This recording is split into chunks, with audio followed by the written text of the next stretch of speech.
Well, hello there, and welcome to my final presentation for the Humanities 425A Personal and Social Ethics class. My name is Kevin Pennick, and this will be the things that I have learned throughout this class. So, coming into this, I really didn't know totally what to expect, but I'm glad that I was able to take this class because I was able to pick up a few things and learn some new things as we went through. So, looking at a couple of them, we'll look at some of the scripture verses that I picked up for some Christian ethics and some things that I find are very good ideas to follow.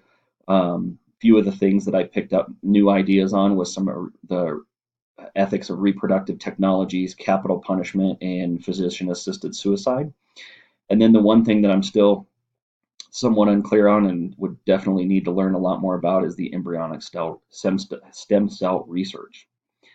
So let's look at a few of the Christian ethics. The first one that comes to mind for me is Matthew 7:12, which really is kind of referred to as the golden rule. So in everything, do to others what you would have them do to you, for this sums up the law and the prophets. So that's an easy one for me to describe, right? We need to treat people the way we want to be treated. So we should treat everyone with love and kindness, which is definitely a foundation for Christianity and what we believe and what Jesus wants us to believe and do is to love everyone equally and then to be able to have them reciprocate that. Another one is Philippians 4:8. Finally, brothers and sisters, whatever is true, whatever is noble, whatever is right, whatever is pure, whatever is lovely, whatever is admirable, if anything is excellent or praiseworthy, think about such things. So, again, the things that we need to be looking for, right? Noble, right, pure, lovely, admirable, excellent, praiseworthy. These are the things that are the foundations of where and how we should live as Christians and should be some of the basics for our ethics on how we live each day to live admirable, to be working and be either live praiseworthy or be praiseworthy to others and help others to live a great life. And the last one for me that I really liked was Leviticus 19:18. Do not seek revenge or bear a grudge against anyone among your people, but love your neighbors as yourself. I am the Lord. This kind of goes back to the golden rule too, a little bit of, treat people the way you want to be treated, but this says love your neighbor as yourself. So you need to love them equally in the way that you would want to be loved, and that you should treat them the same, and you don't seek revenge against people and you don't bear a grudge against people. It goes back to the foundation of love that Jesus provides for us and wants to see us live out. And so this is another great one that stands out for me for the basis of Christian ethics. Now, looking at some of the things that I learned, the reproductive technologies, man, there's a lot of things out there that I didn't know about. You hear you maybe have friends or family who've had trouble conceiving.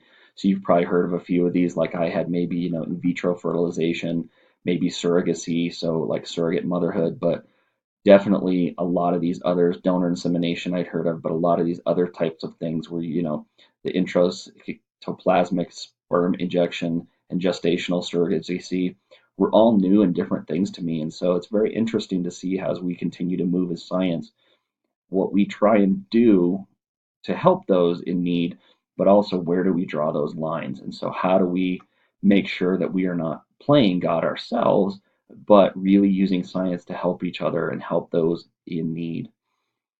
The other area was the capital punishment. I spent some time reading about this. Obviously, most people are familiar with this. You kind of have the two sides, which I didn't know really that there was a name for them, but we have the retentionists who are wanting to keep and retain the capital punishment and the death penalty, and then the abolitionist who obviously wants to abolish it.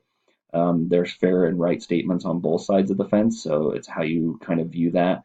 An eye for an eye or a life for a life is the way that the retentionists believe, so that if you commit a crime and you take someone's life, you probably should have your life taken. And then the abolitionists believe it to be cruel and unusual punishment. So it's very interesting to read both sides and some of the biblical backings of either for or against capital punishment. Another area that was very interesting to me was the physician assisted suicide. I read also about some of the euthanasia and stuff like that, but the physician assisted suicide was the one that really kind of struck a chord with me. Physician assisted suicide is the second form of assistance in dying And in this situation, the physician more actively serves as a casual agent in the patient's death.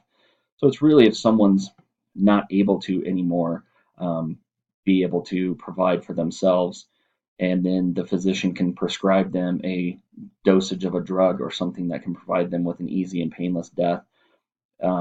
Looking at this, there was a case study, and I followed this story when it was new in the news, and so when I started reading about this again, it really came back to me very quickly as kind of that interesting thing to read. It was very emotional on both sides that you can watch for Brittany Maynard, who was a 29-year-old with terminal brain cancer.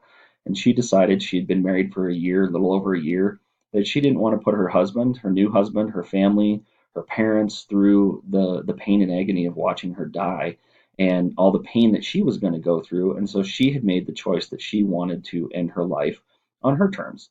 But she lived in a state, California, which didn't offer such things. So she had to move to another state, Oregon, to be able to have this choice. And so she had to move, establish residency, change her, live there, be able to change her address, change her ID, so that she could show residency within the state of Oregon to be able to be provided with this assistance.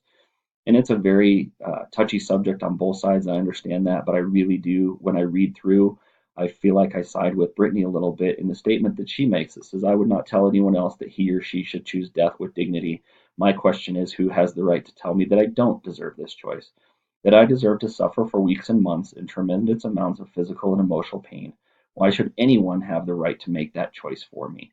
So it's a poignant statement that I think she makes, is that when she says, I would not tell anyone else that he or she should choose dignity with death, so why should they be able to tell her that she doesn't have that choice?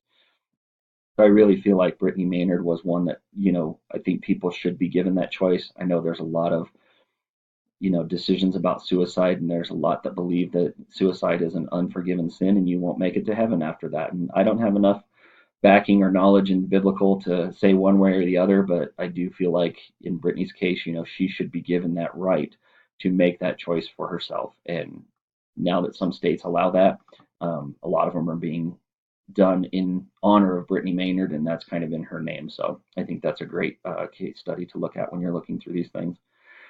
And lastly, the embryonic cell research, again, an area that is just really confusing to me, but they obviously call it the stem cells, are what one scientist called the biological mother lode. And so they believe there are so many things they can learn from stem cells and be able to, you hear about it in the news with, celebrities who have diseases that want to have stem cell research done to be able to cure them. There's a couple of different ways you can get the cells, which was obviously adult stem cells, which can come from the cord of a newborn baby, or the human embryos which are left behind. And those, it all comes down to what you define as personhood, when you define that, and kind of how that comes out. And so it's an interesting one and something that would definitely need a lot more research on my part. Kind of in conclusion to this, it was a great class. I enjoyed going through it. I learned a lot, was able to pick up a lot of new topics like capital punishment, where I've learned about it for years but didn't have a lot of the details, and was able to read some of the laws that were passed that put us where we are today, and then some of the biblical passages that support that and against it.